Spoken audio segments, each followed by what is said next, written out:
Hello दोस्तों, welcome to Learn Spot channel. तो आज मैं आपके साथ शेयर करने वाली हूँ कुछ ऐसी टिप्स एंड ट्रिक्स जिससे कि आपको क्या होगा, हेल्प होगी आपके सीए एग्ज़ाम में।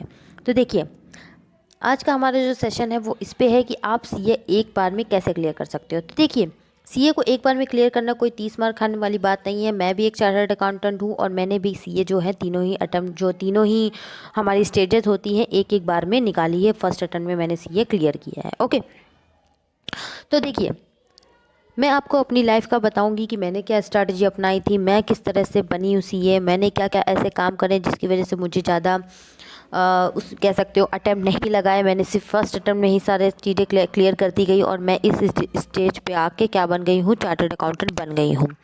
तो देखिए, सबसे पहले जो हमारी स्ट्रैटेजी होनी चाहिए वो ये होनी चाहिए कि आपको जो पढ़ाई करनी है वो आपको अपने स्टडी मटेरियल से ही करनी है। ओके, जो हमारा इंस्टीट्यूट हमें स्टडी मटेरियल देता है आपको उससे ही पढ़ाई करनी है। ये चीज़ आपको ध्यान रखना है फर्स्ट नंबर पे। First number because it is very very very important, I will से। ओके, क्योंकि स्टडी मटेरियल से ही जो आंसर्स होते हैं वो उनको वहीं से वो चेक करते हैं, जो उनके पास आंसर शीट आती है वो वहीं से बन के आती है। ओके जी, तो आपको क्या करना है, जो हमारा इंस्टीट्यूट देता है हमको स्टडी मटेरियल, तो हमें क्या करना है, उससे पढ़ाई करनी है, उसको ज़रूर देखना है। जिसमें कि जो थ्योरेटिकल सब्जेक्ट होते हैं, जो थ्योरी बेस्ड हैं, जैसे ऑडिट हो गया, लॉ हो गया, ओके, और जो आईपीसीसी में होता है हमारा आईटी वाला, तो इन सब में क्या करना है, हमें क्या देखना है कि सिर्फ अपने हमें स्टडी मटेरियल को ही पढ़ना है। इनफैक्ट मेरे टाइम में आईपीसीसी के में मेरे पास होता था एसएम और आईटी होता था। तो मैंने क्या किया था, मैंने कोई और बुक रेफर नहीं करी थी, मैंने सिर्फ और सिर्फ स्टडी मटेरियल से ही पढ़ाई करी थी, क्योंकि क्वेश्चंस में जो आंसर होते हैं उनको एग्जैक्टली वही चाहिए होता है जो स्टडी मटेरियल में लिखा होता है। ओके, आइए नेक्स्ट स्लाइड में देखते हैं हमने क्या स्ट्रैटेजी अपनानी है। उसके बाद है, देखिए, आप कोई भी चीज़ पढ़ने जाओ, कभी भी आप किसी का भी एग्ज़ाम दे रहे हो, इसके लिए मैं सीए की बात करती हूँ क्योंकि मुझे इसकी नॉलेज है। देखिए, जब आप कोई भी सीए का एग्ज़ाम दे रहे हो तो आप ये पहले से ही मन बना लो कि आपको स्टार्टिंग से लेके लास्ट तक, अगर आप कोई भी एक सब्जेक्ट की तैयारी कर रहे हैं, मान लीजिए आप ऑडिट कर रहे हो, ऑडिट का पढ़ाई कर रहे हो, तो आप पहले से ही मन बना लो कि मुझे इस बुक से पढ़ना है। ठीक है, अब वो पेपर के एक दिन पहले भी जब आप रिवाइज करोगे तो आप उसी बुक से रिवाइज करो जिससे आप हमेशा से पढ़ते आए हो।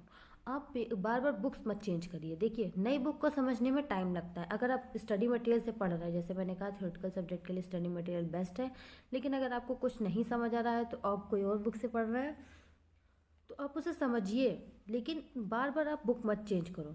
ठीक है, आप एक ही बुक से पढ़ रहे हो तो आपको उसी बुक से पढ़ना है। ये नहीं कि किसी ने कहा कि ये ऑथर से आप पढ़ लो, ये वाली बुक सही है, तो आप बार बार अपनी बुक्स को चेंज मत करिए। क्योंकि देखिए, आप रिवाइज करते हो, आपको 3 से 4 बार रिवाइज करना होता है चीज़ों को। अब एक बुक मान लीजिए मैं करने गई, मैं पहली बार रिवाइज करने गई तो मुझे लगेगा उसमें, मान लीजिए एक चैप्टर में मुझे 3 घंटे लगे पढ़ने में।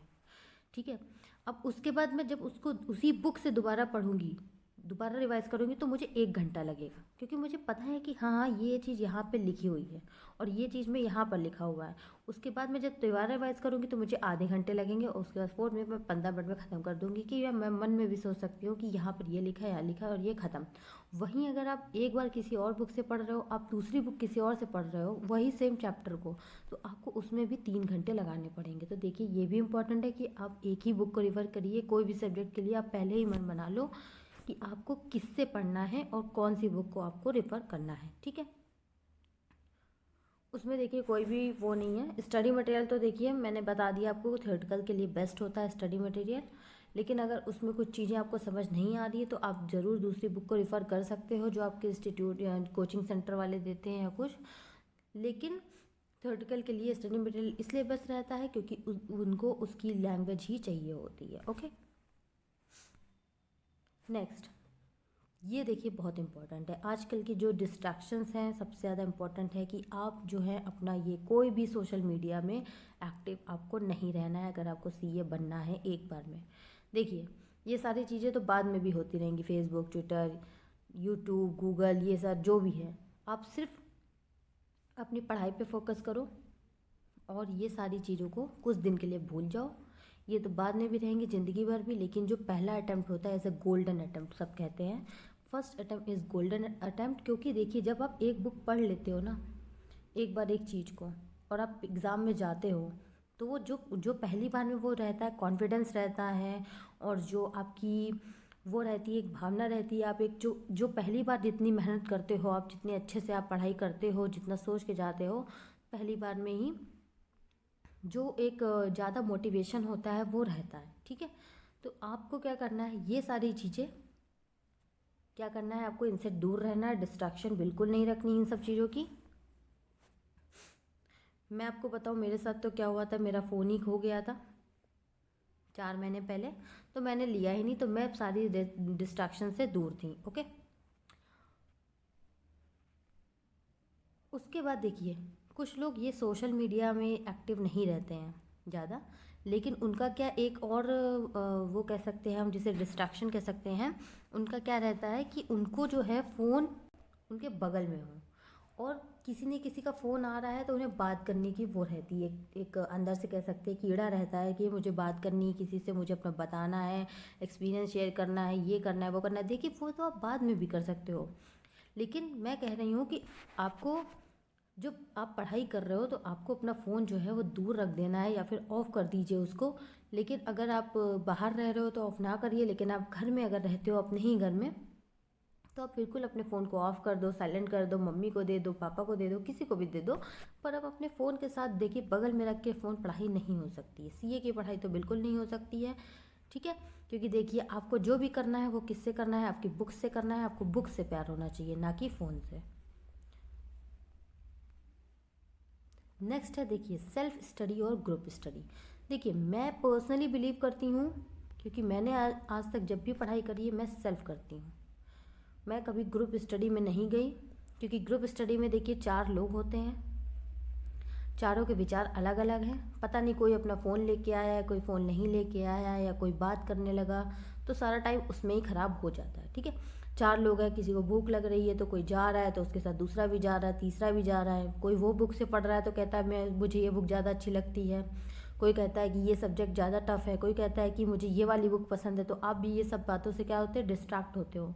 तो देखिए खुद पे कॉन्फिडेंस रखिए, आपके जो कोचिंग इंस्टीट्यूट में जो आपके सर हैं, मैडम हैं, जो भी हैं, आपको जो सिखाती हूँ आप उन पे विश्वास रखिए, ना कि दूसरों के ऊपर विश्वास रखिए। ठीक है, अब ये देखो कि आपको आपको क्या समझ आ रहा है, आप किस पे ज़्यादा, आपको क्या कौन सी चीज़ ज़्यादा समझ आ रही है। देखिए आपको मैंने बताया ऑडिट या आईटीएसएम तो मैंने बिल्कुल ही उससे पढ़ा था, स्टडी मटेरियल से ही। मान लीजिए आपको जैसे कोई प्रैक्टिकल मैं लेती हूँ सब्जेक्ट, जैसे अकाउंटेंसी का ले लिया मैंने। ठीक है, अगर वो आपको समझ आ रही है स्टडी मटेरियल से तो आप स्टडी मटेरियल से पढ़िए, आपको कोई और जिससे आप पढ़ रहे हो, कोचिंग ले रहे हो, उसकी बुक समझ आ रही है आप उससे पढ़ो। ठीक है, लेकिन कोई तीसरा बंदा अगर जो है, आप ग्रुप स्टडी में जैसे कोचिंग में जाते हैं तो वो कहते हैं नहीं मुझे उसकी बुक ज़्यादा अच्छी लगती है, मुझे वो सर ज़्यादा पसंद है, वो ऐसे पढ़ाते हैं, तो देखिए इन सब से कुछ नहीं होता है। मैं जितना मुझे पता है, जितना मैंने आज तक पढ़ाई करी है, और मैंने जहाँ से कोचिंग्स ली हैं जो भी है, तो मुझे लगा है कि देखिए सारे टीचर्स जो होते हैं उनका पढ़ाने का तरीका अपना अलग है, और टीचर्स जो होते हैं वो आपको सिर्फ गाइड कर सकते हैं। ठीक है, और सारे टीचर ही नॉलेजेबल हैं, क्योंकि जितने भी टीचर्स हैं वो कोई ना कोई क्वालिफाइड है, चाहे वो सीए होगा तभी वो बंदा सीए को पढ़ा सकता है। तो देखिए किसी को हम नहीं कह सकते कि कोई अच्छा पढ़ाता है कोई बुरा पढ़ाता है, ये आपके ऊपर है। देखिए वही टीचर जो होता है वो एक बंदे को पढ़ाता है जो सीए बन जाता है, और वही पढ़ाता है जो एक सीए नहीं बन पाता है, ड्रॉप आउट को भी पढ़ाते हैं। लेकिन क्या हम टीचर्स को दोष दे सकते हैं? नहीं, ये हमें अपने ऊपर देखना है कि हमारे अंदर क्या कमी रह गई कि हम सीए क्वालिफाई नहीं कर पाए। ठीक है, तो मैं बताऊँ, मैं पर्सनली मैंने बताऊँ तो मैंने सिर्फ सेल्फ स्टडी करी है, और मैं आपको टाइम भी बता देती हूँ मैंने किसके लिए कितना किया था। देखिए मेरा सीपीटी जो था वो मैंने सेल्फ स्टडी किया था, उसके लिए मैंने कोचिंग नहीं ली थी, ना मैंने ग्रुप स्टडी करी, और मुझे आज तक लाइब्रेरी पसंद नहीं आई, तो मैं घर पे ही करती थी पढ़ाई, लाइब्रेरी में नहीं गई कभी। उसके बाद मैं आईपीसीसी में मैंने कोचिंग्स ली, और उसके बाद मैंने 1 मंथ अपने आप को दिया, 1 मंथ मैंने सेल्फ स्टडी में लगाया, मैंने बोथ ग्रुप दिए थे दोनों साथ में। उसके बाद मैंने फाइनल क्योंकि थोड़ा सा हार्ड लेवल हो जाता है, तो मैंने 3.5 मंथ दिए अपने आप को, और इसमें भी मैंने सेल्फ स्टडी करी, जिसमें मैंने सिर्फ सेल्फ स्टडी करी थी। और फ़ोन में जो मैंने बताया आपको फेसबुक ये सब बिल्कुल नहीं था मेरे पास, और दोस्तों के साथ घूमना बंद ये वो, क्योंकि मेरा एक मोटिव था कि मुझे फ़र्स्ट टाइम में एक सीए क्लियर करना है, जो कि मैंने करा। ठीक है, और मैंने बोथ ग्रुप ही दिए थे। तो देखिए ये आपकी एक वो होती है अंदर से, जो जिसे कह सकते हैं मोटिवेशन पावर कह सकते हैं, या फिर आप कह सकते हो कि आपकी एक ज़िद होती है कि आपको करना है तो करना है। देखिए उसके अलावा कुछ आपको नहीं दिखाई देता है। ठीक है, तो आपको क्या करना है, सिर्फ अपने, जैसे कहते हैं ना अर्जुन जो होता है, अर्जुन जो है, जब महाभारत का अर्जुन था, उसने जब जब वो निशाना लगाता था, तो उसका जो उसकी जो वो रहता था, जिसे कह सकते हैं हम लक्ष्य, वो सिर्फ उस पे होता था जिस पे उसको निशाना लगाना है। लक्ष्य पे मतलब होता था, उसकी आंखें जो होती थी सिर्फ उसके लक्ष्य पे होती थी, वही आपको भी करना है। ठीक है, नेक्स्ट देखिए।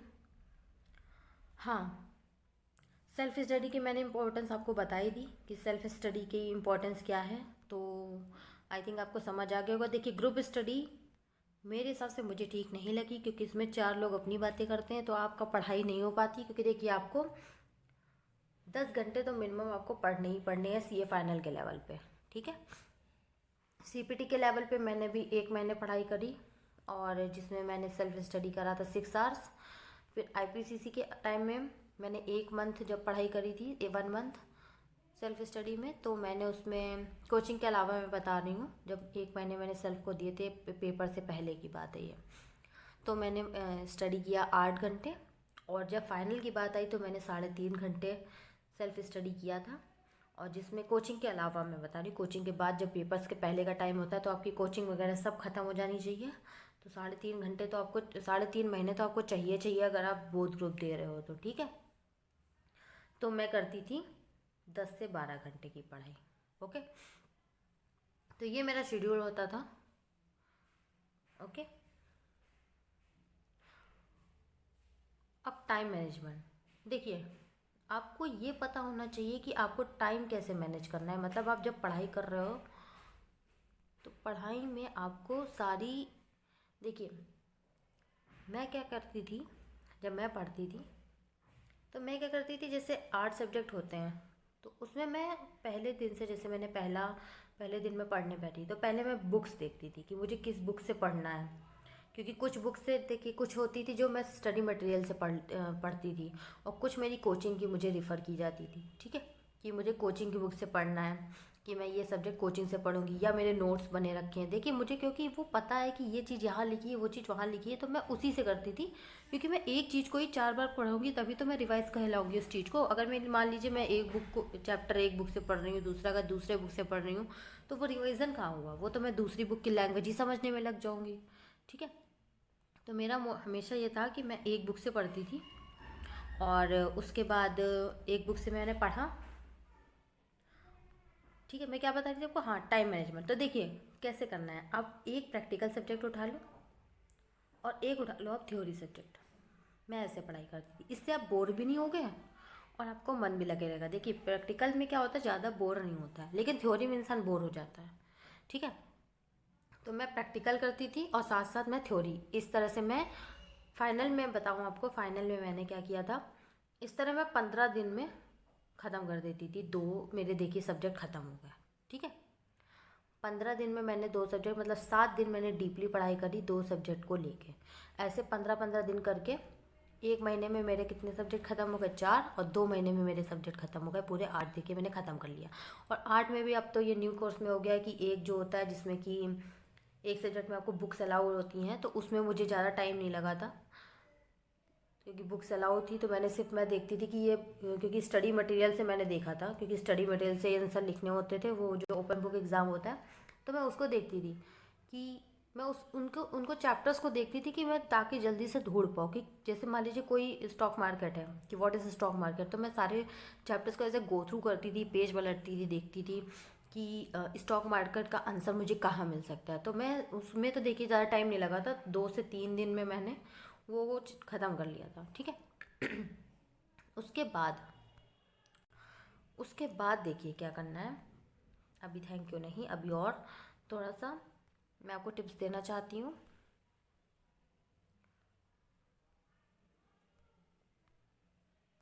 देखिए, सेल्फ स्टडी करनी है आपको, ग्रुप स्टडी वैसे मैं बिल्कुल सजेस्ट नहीं करती। आपको फेसबुक ट्विटर कुछ नहीं चलाना है। आपको रिफ़र क्या करनी है, एक बुक रिफ़र करनी है, ओके। उसके अलावा स्टडी मटेरियल से पढ़ना है।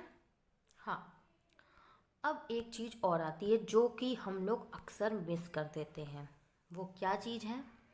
वो मैंने बहुत सारे लोगों में देखा है, जो मेरे सीए के स्टूडेंट्स भी थे, साथ में थे, मतलब मेरे साथ कोचिंग में थे।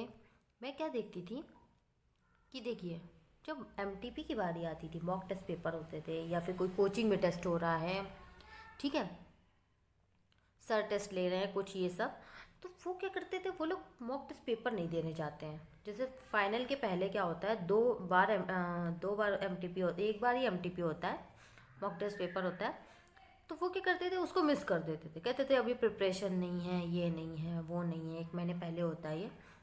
तो ये नहीं करना चाहिए। देखिए, अकॉर्डिंग टू मी, मैंने क्या किया था, मेरे एग्ज़ाम थे नवंबर 19 में हुए थे, तो और अक्टूबर में मेरे एमटीपी थे, आ गया था। तो वहाँ सिर्फ मैंने क्या किया, मैंने कहा जितनी प्रिपरेशन है एटलीस्ट मैं दे के तो देखूँ, मैं कहाँ पे इस टाइम स्टैंड कर रही हूँ, मैं देखूँ तो। लोग कहते थे मेरा टाइम वेस्ट होगा, मुझे जाना पड़ेगा, पता नहीं क्या हो क्या नहीं हो, 3 घंटे बर्बाद। बट 3 घंटे वो बर्बाद नहीं होते हैं आपके, उनका जो पैटर्न होता है और जो उनका लेवल होता है ना, वो आपके फाइनल के जो एग्ज़ाम्स होते हैं ना, सेम वही लेवल का आता है, बल्कि उससे थोड़ा ज़्यादा ही आता है। तो वो आपको प्रिपेयर करते हैं। तो इसलिए आप जब देखिए वहाँ गलती करोगे तो आप बच सकते हो कि आपने ये गलती करी, ठीक है। लेकिन अगर आप फाइनल में जाके डायरेक्ट गलती करोगे तो वहाँ पे आप नहीं, आपका तो एक अटैम्प्ट ख़राब हो गया ना। अब देखिए मैंने क्या किया, मैं जाती थी, मैंने सारे पेपर्स दिए, 8 के 8 पेपर्स दिए। मुझे एक अंदाज़ा हो गया कि अच्छा पेपर ऐसे आता है, अच्छा मैं क्या इसको 3 घंटे में कर पाऊँगी, ओके। तो यहाँ पर ऐसे 10 मिनट मिलते हैं पेपर को स्टडी करने के लिए। तो ये सारी चीज़ें मुझे वहाँ पर समझ आई। तो M T P is very very very important, I will say it is very very very important, आपको देना चाहिए एम टी पी। जैसे 10th और 12th में होता है, क्या होता है, जब आप बोर्ड के एग्ज़ाम देने जाते हो तो आप प्री देते हो, आप प्री किसे कहते हैं, इससे प्री बोर्ड कहते हैं, जो कि स्कूल में ही होते हैं, आप वो देते हो। तब क्या होता है, छोटे होते हैं तो वो होता है कि 10th में तो मैंने जब दिया होगा सब ने, तो वो होता है कि चलो दे के देखते हैं किस तरह का आएगा। वही चीज़ आपको यहाँ पे भी करनी है, सीए फाइनल में भी आपको प्री देना है। और देखिए 10th और 12th में भी आप देखिए अपना होमवर्क कंप्लीट करते हो, दूसरी चीज़। तो यहाँ पर भी आपको कोचिंग से जो भी होमवर्क मिले, जैसे जो भी प्रैक्टिकल का हो, चाहे किसी की रीडिंग करने को मिले, कुछ भी हो, आप उसे कंप्लीट करिए। आप अपना डे टू डे अगर आप होमवर्क कंप्लीट करोगे तो आप अपने आप को बिल्डअप कर रहे हो। देखिए, ठीक है, आप अपने आप को बिल्डअप कर रहे हो, आप उसको अपने आप को उस स्टेज पे लेके जा रहे हो कि जहाँ पर आपको पता है कि आप ये सारी चीज़ें आप रिवाइज कर रहे हो एक तरीके से डेली का डेली, ठीक है। तो ये मैं कह रही हूँ कि आपका एक रिवीजन देखिए साथ साथ चलता जा रहा है। तो यही है कि आप जो भी है अपना होमवर्क ज़रूर करो, आप अपना डेली का जो रिवीजन है वो करो, जो आपको मिलता है होमवर्क, ठीक है। तीसरा मैंने बताया आपको एमटीपी आप ज़रूर दो। और एक और चीज़ मैं बताऊँ आपको क्या होता है कि इम्पोर्टेंट वो भी होता है, एक होता है कि आपके जो लास्ट अटेम्प्ट के पेपर्स होते हैं ना, वो सारे सब्जेक्ट के लगाओ। देखिए प्रैक्टिकल तो आपको लगा लो आप ऐसे, लेकिन जो थ्योरी वाले होते हैं उसमें लिखो नहीं, पर आप एक बार ऐसे ही जैसे खोल के देख लो, जैसे क्वेश्चन पढ़ा उसका आंसर आपको पता होना चाहिए, अच्छा ये सेक्शन आएगा, खुद से ही देख लो, एक दो क्वेश्चंस के आंसर लिख के देखो, उसके बाद आप देखो कि अच्छा ऐसे से लिखा जाएगा। पहले आप मन में सोचो, उसके बाद आप आंसर देखो कि आपने सही सोचा है या नहीं सोचा है, ठीक है। थ्योरी में आप ये कर सकते हो, और प्रैक्टिकल में आप क्या कर सकते हो, क्वेश्चंस को लगा के देखो, क्योंकि फिर रियल में पता है आपके हाथ नहीं चलेंगे अगर आप ऐसा नहीं करोगे तो, ठीक है। और कैलकुलेटर से कैलकुलेट करके देखो, कभी भी प्रैक्टिकल के जो होते हैं क्वेश्चंस वो उसमें बुक में ही नहीं देख लो आप, बुक में सॉल्यूशन है तो देख लिया, अच्छा ये ऐसे हुआ, ये 4 से डिवाइड हुआ, ये 2 से डिवाइड हुआ, नहीं, आप खुद करके देखो, आप अपने पास कैलकुलेटर है उसको यूज़ करो कि अच्छा ये ऐसे आया है, मुझे इस तरह डिवाइड करना है तो ये आएगा। तो हर चीज़ आप करके देखो, पेन चलाओ, पेन को चलाओगे नहीं तब तक वहाँ पे पेन रियल में नहीं चलेगा एग्ज़ाम में, ओके। और मैं क्या बताऊँ, यस, और मैंने बता दिया आपको कि आपको पेपर्स भी देने हैं लास्ट अटेम्प्ट के। आप 4-5 अटेम्प्ट के आप निकाल कर लो तो 40 पेपर तो ऐसे बन गए, ठीक है। मैं बताऊँ, मैंने जब स्टडी किया था तो मैंने 2 महीने, मैंने बताया आपको, इस तरह से थॉरली स्टडी किया। उसके बाद मैं क्या लग गई, मैं लास्ट ईयर के पेपर्स में लग गई, ठीक है। उसके बाद मैंने एमटीपी दिया तो मेरा एक बार रिवीजन और हो गया, और जो लास्ट ईयर के पेपर लगाओगे उससे भी आपका रिवीजन होता है, एमटीपी में रिवीजन हो गया। उसके बाद जो मेरे पास टाइम लगा था वो मैंने ऐसे ही, जो मुझे टफ चैप्टर लगते थे, जो टफ थी वो चीज़ें, वो मैंने करना स्टार्ट करी, ठीक है। तो मैंने इस तरह से काम अपना किया। तो टाइम मैनेजमेंट भी इम्पॉर्टेंट होता है, और यही सारी चीज़ें हैं जो आपको याद रखनी है। तो आप डेफिनेटली सीए जो है आप 1 टाइम में क्लियर कर लोगे। लेकिन हाँ, डेडिकेशन इंपॉर्टेंट है। ये नहीं कि आप 5 मिनट पढ़ रहे हो उसके बाद 1 घंटे का ब्रेक ले रहे हो। 1 घंटे पढ़ो, 5 मिनट का ब्रेक लो, इज़ ओके, ठीक है। आपने 1 आवर पढ़ाई करी, आप 5 मिनट का ब्रेक ले रहे हो, ओके, देन इट्स फाइन। और हर 3 घंटे में ब्रेक ले रहे हो अगर आधे घंटे का, तो भी ठीक है, इट्स ओके। बट ये नहीं है कि आप 10 मिनट पढ़ाई कर रहे हो 2 घंटे का ब्रेक ले रहे हो, 10 मिनट पढ़ाई कर रहे हो या 1 घंटे का, या 10 मिनट पढ़ाई कर रहे हो आधे घंटे का, तो दैट्स नॉट गुड। आप इस तरह से पढ़ाई नहीं कर सकते हो, ठीक है। तो मैंने जितनी भी टिप्स दी आप याद रखो, और definitely you will get over the C exams. And मेरी बेस्ट विशेस आप सबके साथ है। All the best for your attempt and thank you very much. And आपको वीडियो पसंद आई हो तो please like, share and subscribe करें। और कोई भी क्वेश्चन हो आपके इससे रिलेटेड तो यू कैन आस्क मी, और इससे रिलेटेड नहीं भी हो बट सीए से रिलेटेड होने चाहिए, तभी मैं आंसर कर पाऊँगी, okay. Children, bye, stay safe and stay happy.